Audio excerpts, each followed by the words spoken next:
ආයුබෝවන් මේ ක්ලිප් එකකින් ඔයගොල්ලන්ට දිස්වන්නේ රංගිරි දඹුලු රංගිරි රජමහා විහාරයේ විහාරාධිපති අතිපූජ්‍ය ඉනාමලුවේ ශ්‍රී සුමංගල හිමියන් ප්‍රමුඛ පූජ්‍ය පක්ෂය මහා සංඝරත්නය ඇතුළු සංඝයා වහන්සේලා දඹුලු ප්‍රදේශයේ පවත්වාගෙන යනු ලබන මුස්ලිම් සහ හින්දු දේවස්ථාන ඉවත් කරගන්නා ලෙස බල කරන රූපරාමු ඔබට ඉදිරියේදී දකින්නට ලැබෙයි. අත වශයෙන්ම රංගිරි රජමහා දඹුලු රජමහා විහාරයේ විහාරාධිපති අතිපූජ්‍ය ඉනාමලුවේ ශ්‍රී සුමංගල හිමියන්ගේ හැසිරීම දැක්කම ඇත්තටම හිතනවා මේ මරදානේ IRC කාර්යයක්ද එහෙම නැත්නම් භික්ෂුවක්ද කියලා. මොකද මේ අත්ත වශයෙන්ම අපි ආමන්ත්‍රණය කළ යුත්තේ අතිපූජ්‍ය කියලා නෙවෙයි අති IRC මහා සංඝරත්නය කියලායි. ඒ මොකද ඇත්තටම ලැජ්ජ සහගතයි සංඝරත්නයක්. ඔබට පෙනේවි ඉදිරි දර්ශනවලදී IRC පාඩ දාන ආකාරය අහිංසක මිනිස්සු ළඟට ගිහිල්ලා කෝවිල පවත්වාගෙන යන ද්‍රවිඩ මිනිස්සු ළඟට ගිහිල්ලා මුස්ලිම් ජාතිකයන් ළඟට ගිහිල්ලා කියනවා උඹලා මේ තනින් ඉවත් වෙන්න ඕන කියලා. ඇත්ත වශයෙන්ම ඉතාමත් නින්දා සහගතයි. මොකද ලෝකයේ ප්‍රචලිත සාමාන්‍යයෙන් බෞද්ධයින් කියන්නේ අවිහිංසාවාදී පිරිසක් කියලා. නමුත් ඉතාමත් නින්දා සහගත ලෙසයි මෙම මහා සංඝරත්නය හැසිරෙන්නේ, මහා IRC රත්නය හැසිරෙන්නේ. ඉනාමලුවේ ශ්‍රී සුමංගල IRC හිමියන් අත වශයෙන්ම මේ කතා කරන මමත් මගේ ආච්චි සිංහල නිසා මගේ අම්මත් සිංහල. මම නුවර පළාතින් එන පුද්ගලයෙක්. කරලියද්ද පරම්පරාවේ මගේ අම්මගේ වාසගම කරලියද්ද. මගේ අම්මා විවාහ වුණේ මුස්ලිම් ජාතිකයෙක් එක්ක. ඒ නිසා තමයි මම මුස්ලිම් වුණේ. දැන් මගේ අම්මත් මුස්ලිම්, මගේ තාත්තා මුස්ලිම් ජාතිකයෙක් උපතින්ම. අත වශයෙන්ම මේ රටේ නුවර අපි හොඳටම දන්නවා. නුවර ප්‍රදේශයේ දළදා මාලිගාව තියෙනවා. මාලිගාව ළඟින්ම මාලිගාවට වැඩි ඈතක් නැහැ. මුස්ලිම් පල්ලි දෙකක්, විශාල මුස්ලිම් පල්ලි දෙකක් තියෙනවා. කතරගම බලන්න, කෝවිල් තියෙනවා, පන්සල් තියෙනවා, පල්ලි තියෙනවා. කිසිම ප්‍රශ්නයක් නැහැ. ඇයි මේ ප්‍රශ්නේ විතරක් දඹුල්ලට? දඹුල්ල රජමහා විහාරයේ විහාරාධිපති අතිපූජ්‍ය ඉනාමලුවේ IRC හිමියන් දඹුල්ල කණ්ඩලම හෝටලේ ඉදි කරනකොට විරුද්ධ වුණා. අන්තිමට මිලියන ගාණක් ආරංචි හැටියට මිලියන 500ක් කොහෙද මිනිහගේ සාක්කුවට දැම්ම. මිනිහ කට වැහුවා. අන්තර්ජාතික ක්‍රිකට් ක්‍රීඩාංගණය ඉදි කරනකොට ඒකට විරුද්ධ වුණා. නමුත් ඒකත් රජයෙන් කළේ, ඒකත් මිනිහ කට වැහුවා. මේක මුස්ලිම්නේ.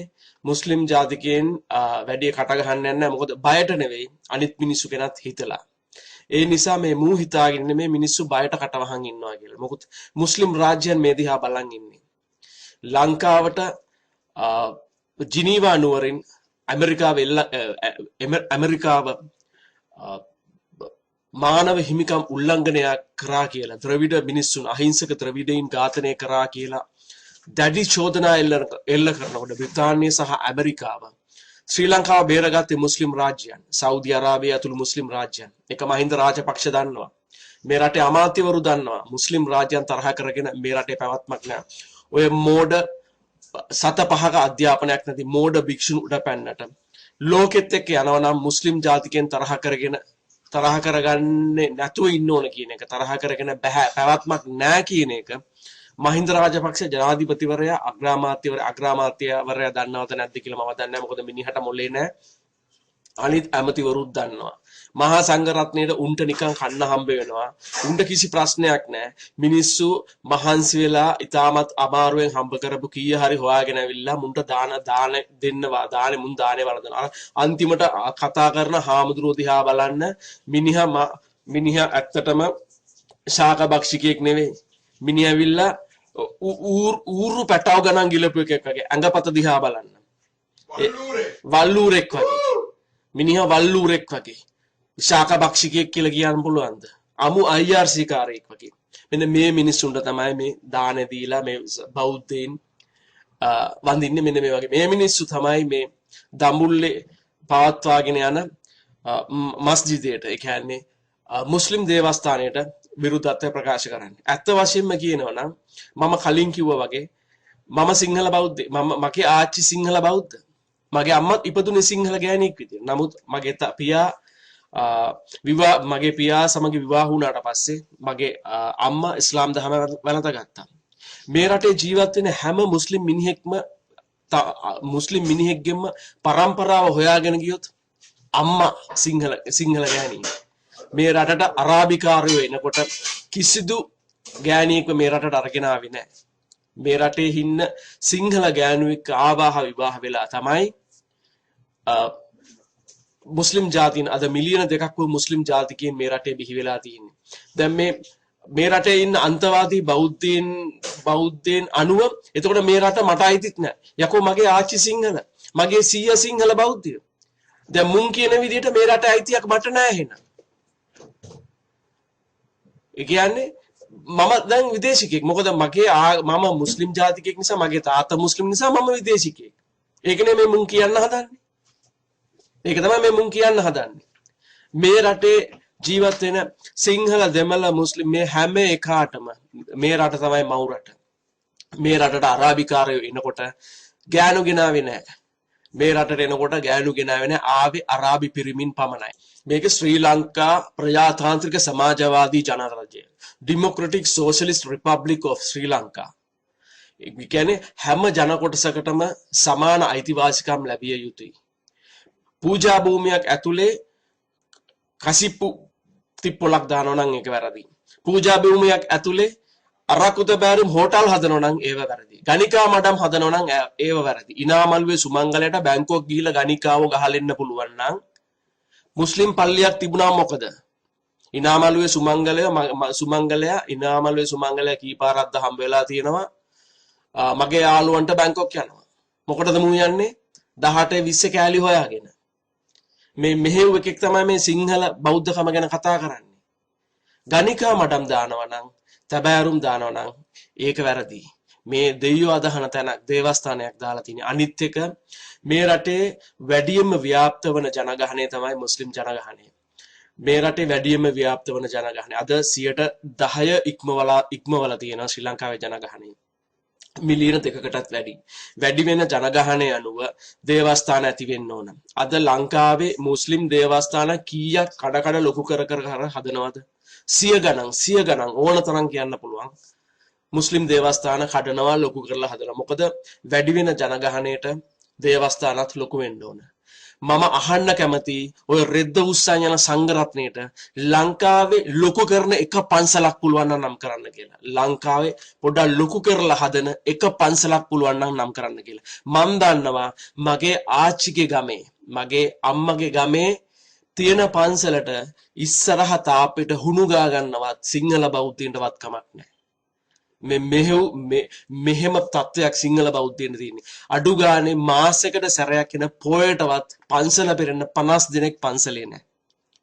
අනුන්ට දොස් කියලා අනුන්ගේ ආගම් වලට රෙද්ද උස්සගෙන ජාතිවාදී අවුස්සල වැඩක් නැහැ. තමන්ගේ ආගමට ගෙන්න ගන්න පුළුවන් විදිහට ආකර්ෂණීය වැඩපිළිවෙලක් අපි හදන්න ඕන. බෞද්ධයින් හදන්න ඕන. එතකොට තරුණ පරපුර ආකර්ෂණය වෙලා තමන් වෙතට ඇදිලේවි. නැතුව මුස්ලිම් පල්ලි පිරෙනවා, සිකුරාදර පිරෙනවා, දවසට පස් වේලම පිරෙනවා, උදේ පාන්දර පිරෙනවා, රැට පිරෙනවා, හවසට පිරෙනවා කියලා අපි සිංහල බෞද්ධයින් නාහෙන් අඬලා වැඩක් නැහැ. ඉනාමලුවයෝ සිංහල බෞද්ධයින් විදියට ආකර්ෂණීය වැඩපිළිවෙලක් හදපන්. එතකොට මිනිස්සු පන්සලට එවි. තොපි හරක් වගේ හැසිරුණාට ලෝකයා මේවා දිහා බලාගෙන ඉන්නවා. ද්‍රවිඩ මිනිස්සු, මුස්ලිම් මිනිස්සු මේ ක්ලිප් සියල්ල ලෝකෙ වටේ හැමතැනම යවලා ගන්න පුළුවන් උපරිම ප්‍රයෝජන ගන්නවා. ඉනාමලුවයෝ තෝ වටේ ඉන්න IRC කාරයන්ට මොලේ නැති වුණාත අනිත් මිනිස්සු ඔළුවෙන් වැඩේ දෙන්නේ. ඒක හොඳට මතක තියාගනින්. ඉනාමලුවයයි ඔය අනිත් IRC ජාතිවාදී සිංහල අජාතිවාදී බෞද්ධයින් කියන විදියටයි මේ රටේ සුළු ජාතීන් ජීවත් වෙන්න ඕන. මේ රටේ සුළු ජාතීන් ජීවත් වෙන්න ඕන වහලුන් විදියට. ක්‍රිස්තියානින්, මුස්ලිම් සහ හින්දුන් මේ රටේ ජීවත් වෙන්න ඕන වහලුන් විදියට. ඒකනේ උඹලා කියන්නේ. උඹලට විතරයි හැම අයිතියක්ම තියෙන්නේ. නමුත් මම ජීවත් වෙන රටේ, මම ජීවත් වෙන්නේ ලංකාවෙන් පිට, මම ජීවත් වෙන රටේ දේශපාලකයින් විතරයි රටේ ප්‍රශ්න වලට ඇඟිලි ගහන්නේ. මම ජීවත් වෙන ක්‍රිස්තියානි රටේ පාදිරිවරු තොපි වගේ රෙද්ද උස්සන් දුවන්නේ නැහැ.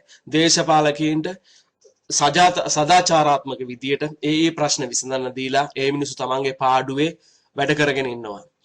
අපි කියන්නේ අපි රජයට බල කරන්නේ මේ නීතිය කඩ කරපු මොකද හාමුදුරු නමකට අයිතියක් නැහැ සංඝයා වහන්සේට අයිතියක් නැහැ බලෙන් ගිහිල්ලා අරක වහපන් මේක වහපන් කියලා කියන්නේ මේ IRC විදියට හැසිරෙපු මොකා වුණත් කමන්නේ අපි රජයට කියන්නේ මේ IRC කාර්ය අත්තඩංගුවට අරගෙන නීතිය මගින් ඔහුට දඬුවම් කළ යුතුයි. ඔහු මොකා වුණත් කමන්නේ නැහැ. ඉනාමලුවේ ශ්‍රී සුමංගල වුණත් කමක් නැහැ. සෝබිත වුණත් කමක් නැහැ. මඩිහේ පඤ්ඤාසිය වුණත් කමක් නැහැ. මොකා වුණත් කමක් නැහැ. හැම එකටම තියෙන්න ඕන එකම රටේ ප්‍රජාතාන්ත්‍රික සමාජවාදී ජනරජයේ එකම රටේ හැම පුරවැසියෙකුටම තියෙන්න ඕන එකම නීතිය ක්‍රියාත්මක කළ යුතුයි. කාටවත් IRC පාඩ දාන්න දෙන්න බෑ.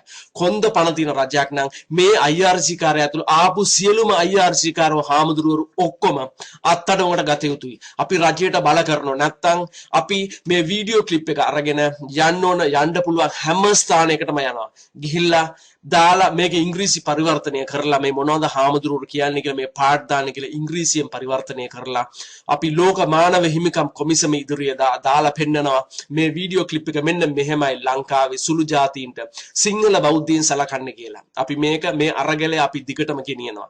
මොකද උඹලා ගොන්නු වගේ හැසිරුණාට අපි දන්නවා ඔළුවෙන් වැඩ කරන්න ඕන කොහොමද කියලා. උඹලා ටකරම්මඩු තියෙන මස්ජිදවල් කැඩුවට අපිට පුළුවන් බිලියන ගණන් එකතු කරලා ඒව මාලිගාවල් විදියට හදන්න.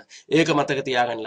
තොපේ පන්සල් නඩත්තු කරන්න පන්සලේ හුණු ගන්න තොපිට සල්ලි නැති වුණාට අපි දන්නවා අපේ පල්ලි කොහමද නඩත්තු කරන්න ඕන කියලා.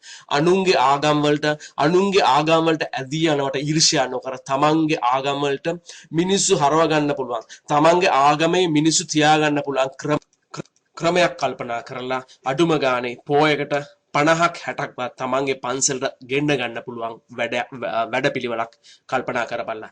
අනිත් එක මහා සංඝරත්නයෝ IRC රත්නයෝ මේක මතක තියාගනින්නලා ඉනාමලුවයෝ මේ රටේ ජීවත් වෙන හැම මිනිහම බෞද්ධ විය යුතු නැහැ. මේ රටේ ජීවත් වෙන හැම මිනිහම ක්‍රිස්තියානි විය යුතු නැහැ. මේ රටේ ජීවත් වෙන හැම මිනිහම මුස්ලිම් විය යුතු නැහැ. මේ රටේ ජීවත් වෙන හැම මිනිහම හින්දු විය යුතු නැහැ. තමන්ට කැමති ආගමක්